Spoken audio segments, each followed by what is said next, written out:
So I've just had a really nice parcel turn up in the last couple of hours, Abner, and I've opened it, and it's a very, very special device that we've been talking about for a long time. I can't really talk about it just yet because I haven't done anything with it. But you spent a couple of hours with all of Google's latest hardware, and I kind of want to hear your thoughts before I dive in to my own device over the next couple of weeks. I think just off the top of everything, it's just weird to have it in August. Being able to use these phones 2 months early in the middle of summer, that's a bit unexpected. I guess it's nicer to have them earlier, but I don't know if I'm in Pixel season yet officially. Well, we've been in Pixel season because of all the news and stuff, but it just seems early. It definitely feels like a brain. You kind of like reconfigure your brain because you're so used to it being in October. And obviously I live in the UK, so it gets colder. And it just feels weird to be in the summer with a brand new device lining up. And there's been some really interesting kind of things that have come out of the hands-on sessions. What do you think struck you the most when you used? You tell me which was the one device that stuck out the most to you, because we had a lot to talk about. It's more that it's my favorite would be the 9 Pro, in that I've been wanting something like this since, I don't know, the last Pixel 4. And the Pixel 5 is pretty small too. Definitely by the 6. But in Google's modern era, the Tensor era, I've definitely wanted this since then, and I have it. And do you think that you're in the minority there? Because I'm really interested in the regular Pro rather than the XL, but I feel like we might be in the minority, the vocal minority who want a small Pro tier device. The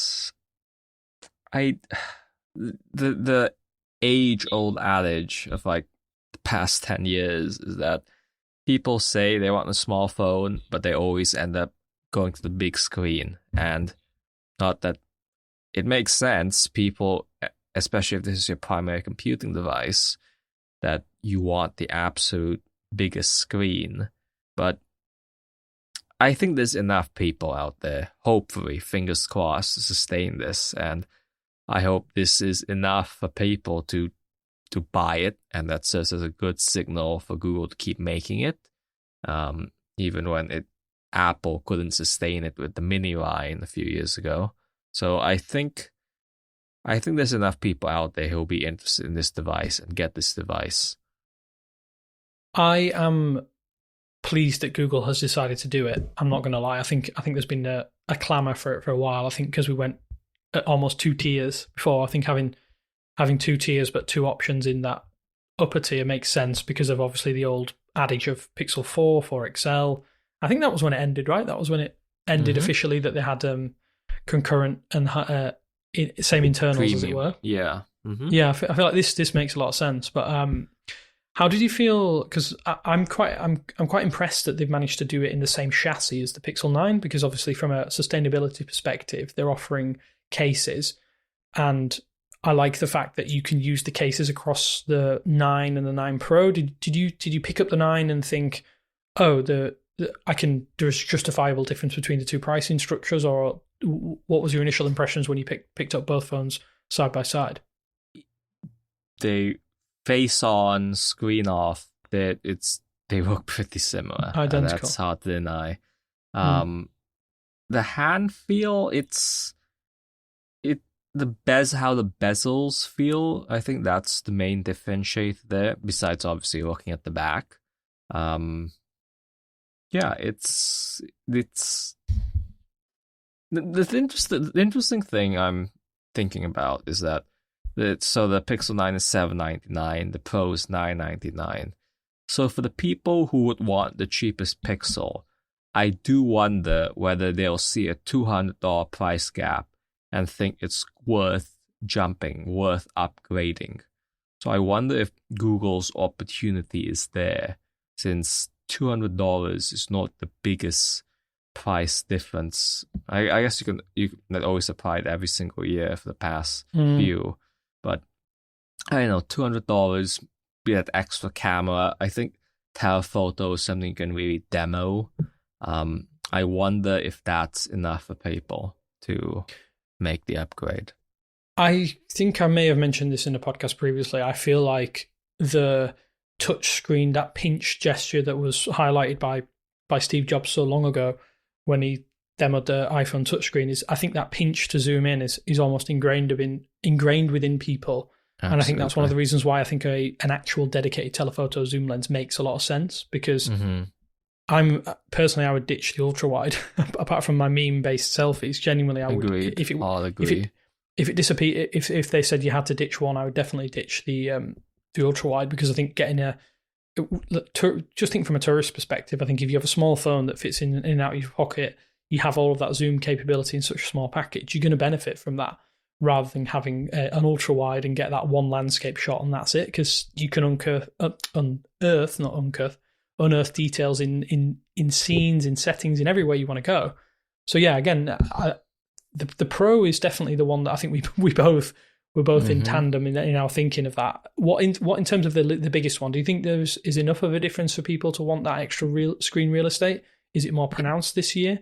I think a bigger screen sells it. It always sells itself. It's when you're browsing the web, more lines of text per article, per social, per post, or whatever. I think that's always the case. People will. I'd say the more average consumer, that's just seeing is believing, to just put it very basically. But to me, and with the rest of the Pro phones, historically, it's been big. It feels big this year. Feels like the Pro Max. And is that a good thing? Do you think it's a good thing to have to be so intrinsically tied to what Apple are doing with their hardware? It's more I definitely have more thoughts about this later on, but it's the default. The iPhone has won the default shape of what a smartphone is, and it's not. I wouldn't say it's necessarily inspired, but it ends up being. It's just what people think of as a smartphone, for better or worse, and I guess Google embracing it might not be the most inspired decision, but it's an expected, a normal, a baseline almost. I do wonder, this is slightly off topic, but kind of still on topic. I know that Apple has a very memey switch to iOS landing page, which shows a really old Android device. I would love HTC, it if every single... Yeah, it's a really old... I think it's like a HTC, but it's not quite, is it, to break any intellectual property? I'm pretty sure it's the M8. Is it? Well, my thought process is, imagine if every single device now, for the next 5 or 6 years, adopts this iPhone-like design, and then what are Apple going to do? Are they just going to keep it with this 10-year-old design on their website, or are they going to have to adopt the fact that everybody has the Pixel shape, the Pixel/iPhone shape? I think that'd be quite hilarious, because it will just look switching from the same phone to the same phone. Totally would be. Let's talk a little bit about the foldable one, because I'm not someone who's used an extensive array of foldable devices, predominantly Samsung. I've used a couple of Xiaomi ones, and I really like the concept. I really like the hardware. Again, I'm a software snob, so it has to be either. I can just about stomach One UI. Xiaomi's MIUI is a tough sell to me, and I haven't used a OnePlus Open. Where do you think the Pixel 9 Pro Fold fits into the rest of the wider market? Because I've seen a lot of people talking online that this could be their next device, and this is coming from people who are predominantly iPhone users. It goes the Samsung route. That's unavoidable. That it ditches the passport form factor, which I personally loved. The justification for that is that it works better at apps, I guess. I don't know. I just thought that Google was doing something more. I guess the broader trend is of Google doing more unique, and then with this generation on the slab style phones going to the iPhone design, and on the foldables going to the Samsung design almost, or the OnePlus Open. I don't know why I don't agree with the reasons why Google switched so early after one generation. I feel like they should have kept it, done the same Passport form factor with the better hardware. I feel like that would have gotten them, given the Fold a unique selling point, made it a bit more beloved, so they can continue on it. Which I think the Passport form factor was an original idea on their part last year. I think again, I genuinely think it's a tough sell. I know that obviously there's a lot of people out there who do like foldables, and foldables are still growing, but I just think at that $1,700, nearly $1,800 price point, I just still think it's a bit tough. I think you'd probably be better off. I mean, with regard to the camera downgrades, slight downgrades over the Pro, I just think you're probably going to have a better time with the Pixel 9 Pro or 9 Pro XL, just in terms of like photography. I think if you're a media consumption person, maybe I think that Google might be pitching it as having like a tablet stood out to me. An 8-inch tablet in the form factor of a regular phone, ignoring the thickness, of course. It's people and tablets. I don't know if that's the strongest selling point. Saying that you can carry a tablet, given people's relationship to tablets these days, but yeah. I mean, I've 180'd. I must admit, I've 180'd on Android tablets over the last couple of years, because I can see a utility there that I didn't necessarily see before. Like, I think I never owned an iPad before, and having used an iPad alongside Pixel tablet, a OnePlus tablet, and I think even an entry-level Nokia HMD tablet, I've definitely 180'd. I think in terms of like content consumption and if you travel a lot, I think there's a lot of utility in Android tablets that you just don't get on iOS.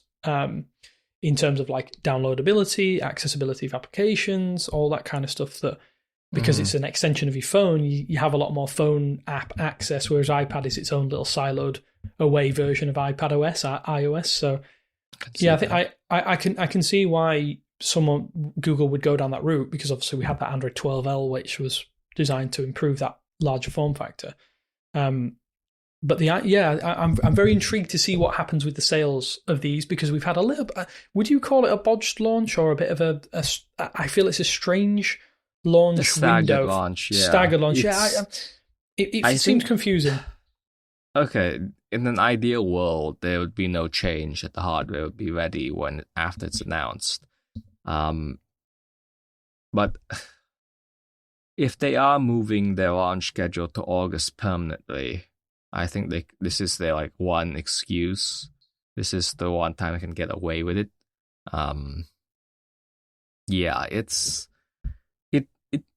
So the Pixel portfolio, they like the idea of having a family of devices.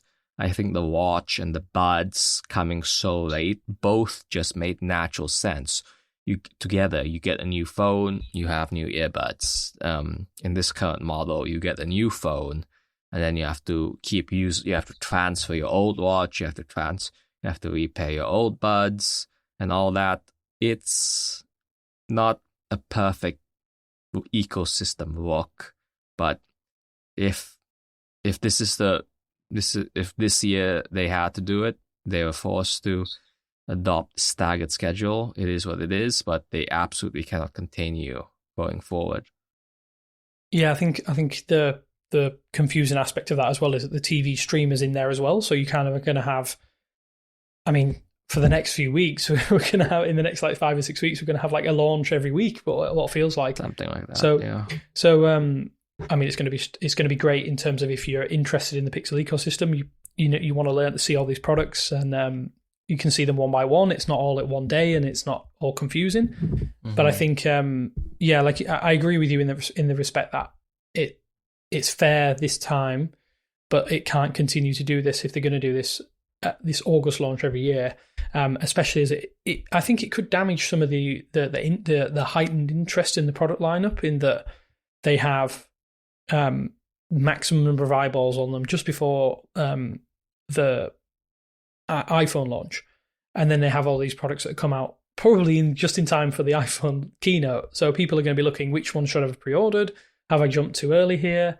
It's all confusing, and I'm a little bit frustrated because I went through the pre-order process to make sure I had devices that I can kind of test out and stuff, but having to wait and then having one device arrive like a week before the other it's going to be frustrating, I must admit. I do wonder if there's a knock-on effect of that as well, and I'm interested to hear your thoughts of this. I wonder if that has affected these pre-order bonuses that I'm being completely honest, they're not great this year compared to previous years. We're getting Gemini Advanced for a year, which is, I mean, it's fine if you use a lot of AI, but previously we're getting watches and stuff. Storage for free for a year is not bad. I think that's being undervalued. It's people have been wanting unlimited Google Photo storage back. So in that regard, I think it's pretty interesting to have 2 terabytes free for a year. 2 years would probably been better, but neither here nor there.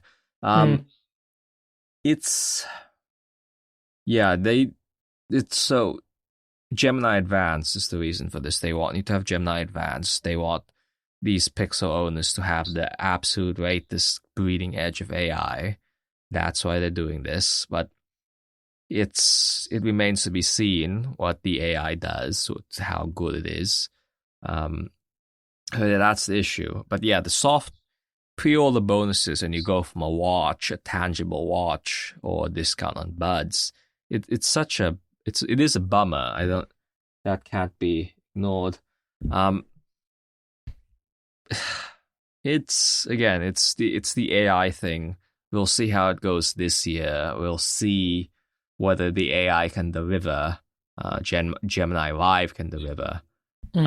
It's another thing for them to reassess next year based on how this goes. Yeah, I mean, it probably echoes back to the actual keynote. There was very, very little in terms of actual hardware speak compared to AI speak. I wonder if that's I don't think there's much wondering needs to be done, but I think there's definitely some sort of reaction to what happened at WWDC. Google setting out their stall in terms of we do have AI prowess here potentially over what Apple could do, and we're doing this all internally. We don't need partners to do it. We have we have all of the end-to-end, which Apple does scream a lot about in terms of their own hardware software stack. And so it seems like a strange dichotomy now where we have Google having this AI product which is end-to-end, and Apple having to potentially have third-party companies like ChatGPT involved, whether they're actually involved with the actual iOS itself or part of the integration process. I don't really know. But it's just, I think the biggest confusing thing for me was at the start of the keynote. Obviously, there was a few slip-ups. You were there in person. What was the atmosphere like? Because I think seeing Samsung devices on stage demoing AI products felt really at odds with what the entire event is usually about. Absolutely. So, several thoughts about that. So, one, it felt odd because we've experienced Made by Google events before, and we have we expect Made by Google events to be Pixel events in actuality. So I think if Google wanted to reflect the new merger of the Android and Pixel teams, they should maybe call it something else, not Made by Google, because we were focused. The mindset we had was that this is the same like every other year. So speaking of the merger, they clearly did this because Android and the Pixel hardware teams and Chrome are now under one division, led by Rick Ostro as of April of this year. So I don't know, it feels like a regression back to the days of where Google had to balance the third-party ecosystems and Nexus, or even the early Pixel days. It's, in one regard, Samsung and Pixel can absolutely coexist in the market. No question about it. There's enough space for everybody there. So they have to keep the partners they have happy. Samsung happy in that regard. But yeah, it was just so odd. And I think the event got better when it was in the Pixel section proper. After those early demos on the Samsung and the latest Moto Razr, I believe, it was a bit smoother after that. because it was a normal Pixel event. So I think Google has work to do on seamlessly integrating Android into the yearly Pixel event. Yeah, it feels like they could do a 2-day thing. It feels like they could do their own version of basically I/O. It's going to be I/O for product launches, isn't it? Interesting. I wonder what happens if they fully decouple Android and any Pixel related news from I/O completely and turn Made by Google into its own entire mini ecosystem of launches. I think that would make more sense because it'd be less confusing, and they could have their partner announcements initially. And then they say, "Oh, we have new hardware." But yeah, it felt really at odds with what we're used to. But I guess this is the new Google. This is what they want to do in terms of like an earlier launch window potentially moving forward. So why do you think they launched so early? I still don't have a good answer for that. I mean, the obvious one would be that they just wanted to be Apple to the punch after seeing Apple Intelligence and saying we have products that can do this and more. Do I genuinely think people outside of our tech bubble care about these? Probably not. I know I saw some interesting takes from people who have seen the hardware and they actually like the hardware more now, the Pixel hardware, because it looks like an iPhone. Like, I find that really strange. Yeah, maybe we don't speak for we speak within our own little ecosystem, as it were. But I think the most obvious one is definitely going to be trying to beat Apple to the punch, but also it just sets out the stall for the rest of the. Because obviously we're awaiting the S25, probably going to be in the early 2025. I think it kind of like sets the scene. If the longer they wait, the more that anyone else can potentially kind of show their hand first. And I think Google have just come out with this fairly strong hand and said, right, okay, you need to beat us now. And because they're signaling ChatGPT, which doesn't have any hardware, Perplexity, all of the other ones that don't have that hardware out in the open that people are using every single day potentially. Mm-hmm. Yeah, I don't know. I think the best. Yeah, I think the best way to think about it maybe to Google has the past year they've been wanting to move fast on AI, and they thought they could move fast with these phones, that they were ready. These AI first phones are ready, and they were ready to launch it. So I guess that's like my best theory. I think it makes more sense than trying to preempt the iPhone because I don't think it's a significant gap, but that's what I have. I mean, looking at it, you could be right in terms of analysis because the Pixel lineup of hardware is coming really, really close to those to when the iPhone is going to launch, because obviously there's that delays in getting them into people's hands, and we have this like staggered launch of 22nd, I think I have as my shipping estimate for the Pixel 9 Pro. The Pro XL is anywhere between the 9th of September and the 14th of September, and the Fold is the 4th of September. And this is all on my Google Store purchase lists. So clearly there's some sort of like disconnect there, whether that's mean production issues or maybe shipping issues, or maybe Google intended this to begin with. But that feels really strange. You would think that they could have pushed the launch back by 1 week, and that wouldn't have seemed as quite significant. Oh yeah, especially if it was week after. Yeah, especially if the launches actually came week after week with no odd gaps like that. So, just software aside, you got to see a lot of these AI features in person. What do you think was I know Google will tag this as their magic, that they use magic a lot. What do you think was the most magical thing that you saw? Because I don't know how I feel about a lot of these functionality additions that they've added here. To briefly talk about the magic time, the branding, the phrasing, I'm not a fan of it. I wasn't a fan of the magic branding, still am not. The thing is, with this stuff, you need to use it. I think the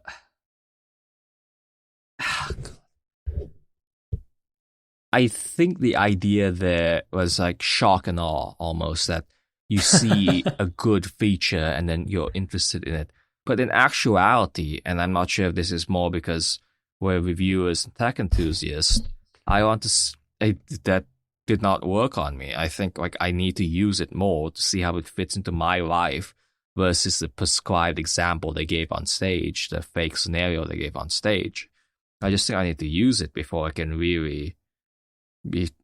I can see something and be like cool, but that isn't necessarily my life and my workflows, and I think that's where the magic branding did not really succeed, because it's a flash impression versus like the biggest thing you want is like people using it and then relaying that how exactly it's helped them in their life, more than just one moment in the day, but continuously. I mean, at the risk of labeling you jaded tech journalist, but that screamed jaded tech journalist for a little bit. But no, I do agree to an extent. I think the fact that we're so heavily ingrained with it, it's hard sometimes. We're looking at a micro level rather than a macro level. I would love to know what people think, because obviously, like, Google will have their flashy ad campaigns, and I'm sure the marketing for Pixel 9 will be knocked up another notch from it has over the past few years. I wonder how they just.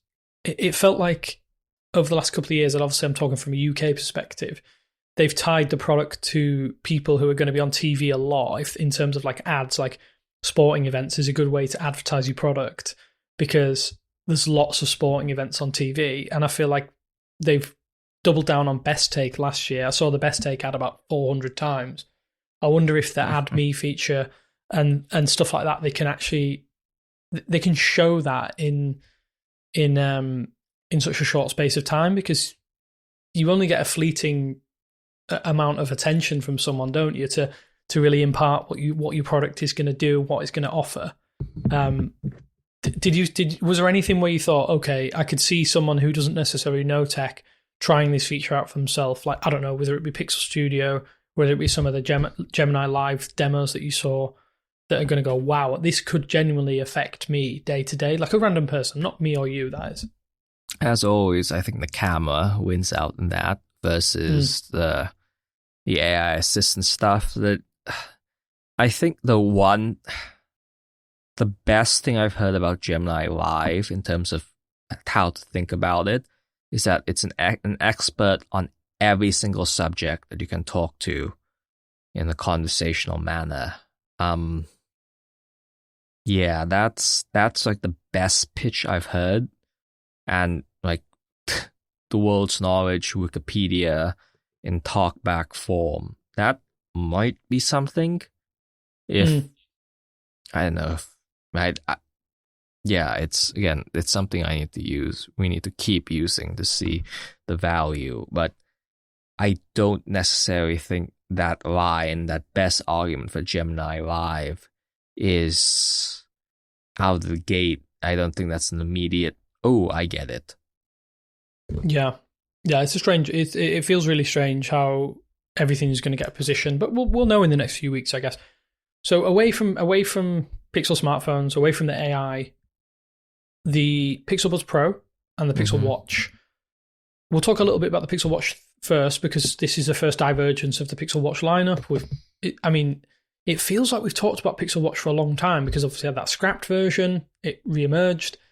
How do you feel the divergence of the 41 and 45 millimeter will be taken? Do you think we're going to see people kind of shifting away from that 41 millimeter device this year and moving to the 45, or do you think there's going to be a bit more of an even split? Because I see an even split with the Apple Watch, for instance.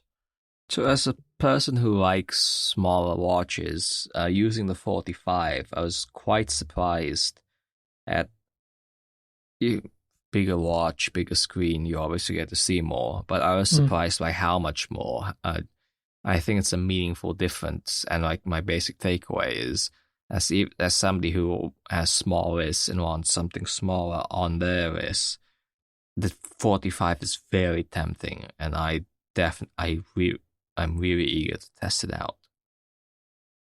I don't know how I feel about the sizing differences, because I haven't seen them in person yet, but I thought the 41 millimeter actually was not too bad. It didn't seem so small. I wonder if a lot of that is owed to the shape rather than the actual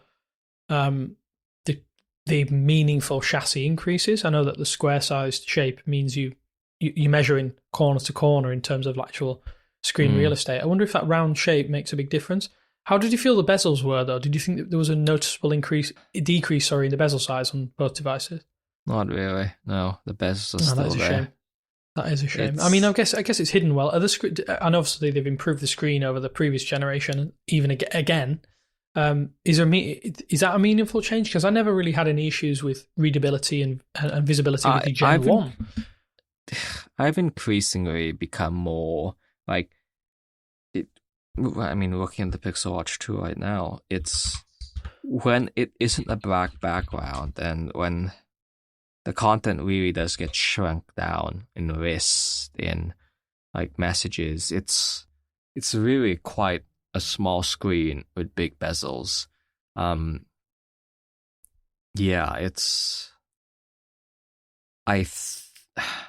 I'm really curious to see how the 41 this on the Pixel Watch 3 does get a slightly bigger screen. So I'm really eager to test that out to see how much more I get. But so far, in terms of the software improvements, updating various apps, tiles, the 41 does get some improvements because of that slightly bigger display. It does benefit from these apps being optimizing for more screen real estate. So I think the question is whether that's enough for me personally, as somebody who likes small watches, or whether I should brave it and go 45 this year. I think you should go 45. I'm pretty sure everybody listening out there is going to be shouting 45. Go for 45, Abner.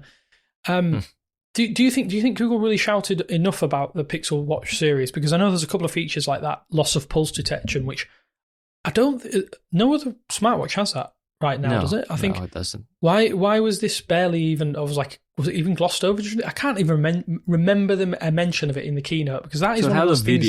It had that. It was in the brief video, minute-long video, which I thought sold it pretty well. But yeah, it's as a health feature, it's something that has to go through regulatory approval. So I don't think they could mention an ad when it's not available yet in the US or in the other markets that aren't Europe. So I think that's the issue with that. Loss of pulse detection senses when you no longer have a pulse, and that could be due to a variety of reasons. And if there's no movement, if you don't confirm that you're fine, it sends to emergency responders. Again, I thought the minute or 2 minute long max maybe ad sold it pretty well. But yeah, it's something that Google can't necessarily advertise so widely right now, which is unfortunate. Yeah, it is a shame. I do wonder if in some respects they could have had a spin-off, just quiet announcement, a bit like, but then again, I guess it has to be included in the Made by Google launch. I'm kind of torn on it, because I know that Apple would do certain things where they would never have an announcement for the AirPods Pro. They would just drop a press release, and the AirPods Pro 2 are out there. I wonder if that could have been done with this staggered release with the Buds specifically, which I think is the product I'm most interested in other than the phones themselves, and the Foldable for me. I'm very, very interested to hear what you think of the design. I know, sadly, you weren't able to test it audio. Lighter. It is smaller, lighter. It is smaller. It feels light. Personally, I haven't had issues with the original Pixel Buds Pro design. It stayed in my ear even when running. Mm-hmm. But this new design is appreciably smaller. It's lighter. And so the main thing is this stabilizer arc, twist to secure, twist to whatever, lock. From the leaks and all that, I kind of thought that that arc would indent itself or push in. But no, it's a solid piece of plastic that you can twist when you're running to secure it. I haven't had a chance to run with it, obviously, but I was more interested in the AIs and the software side, being able to use Gemini Live with your Pixel Buds Pro. That to me was very interesting, and with the design, again, it requires some time of usage. You can't just put into your ear and call it a day. You really do need to use it for a bit. Yeah, I mean, it's one of those things that's disappointing that they would. You can't really demo them. You can't really test it. You can't test the audio out. So we don't know if there's any major. We've been told of some of the audio changes, but it would have been really nice to have had a baseline for, well, no pun intended there, where the audio sits compared to the previous version. I'm very, very pleased that they kept the egg shell shape, Absolutely. because obviously it's one of those things that I think is really stand out for the Pixel Buds Pro. Yeah. Do you think there's enough meaningful updates for people to potentially go from Buds Pro to Buds Pro 2? I think so. It's over 2 years old. It's the Pixel Buds Pro. I think Pixel Buds, headphones in general, there's still some room for improvement. That like we have, the earbud design hasn't necessarily peaked yet, at least on the Google side. So I think there's still some runway, and that getting new earbuds on a short time span than phones for average people, that leads to meaningful improvements. I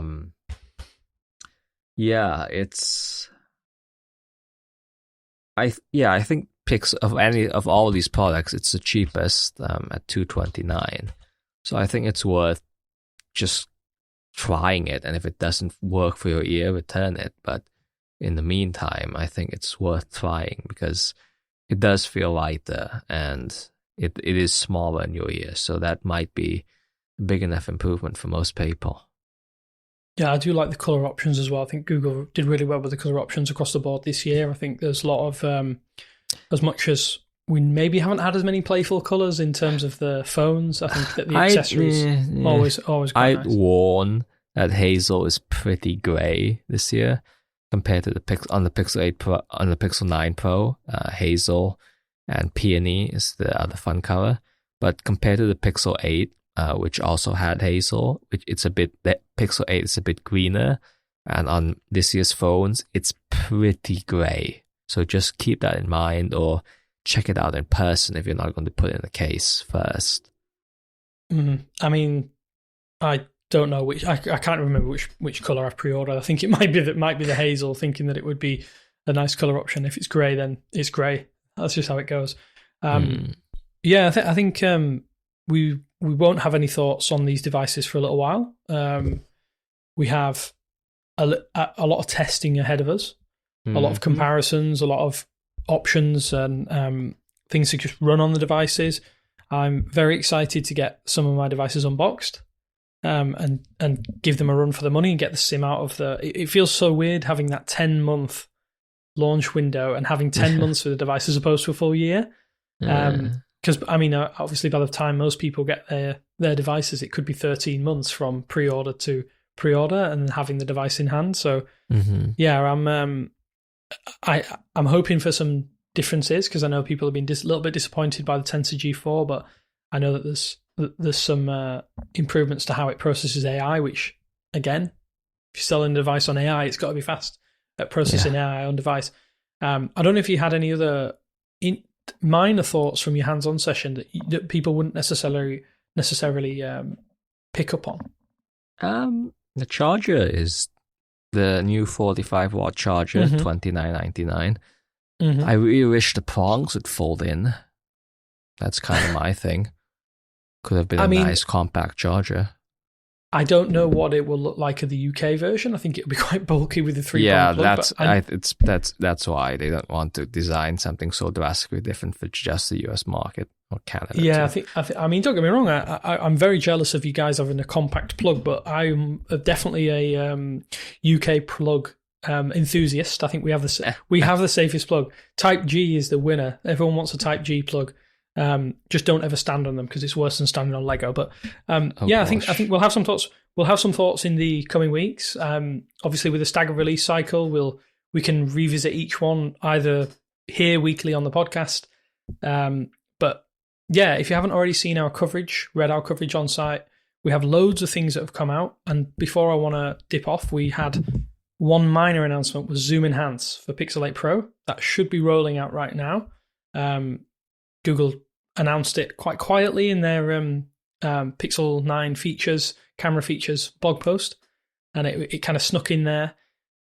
It isn't working how I expected it to work. It actually is within the Photos application rather than the camera application. So that big mystery around Zoom Enhance has been kind of uncovered now, and we will obviously, if we get the opportunity, if it's available on our Pixel 8s, Pixelate Pro devices in the next few weeks. We'll do some testing of that as well and come back and give you some feedback here.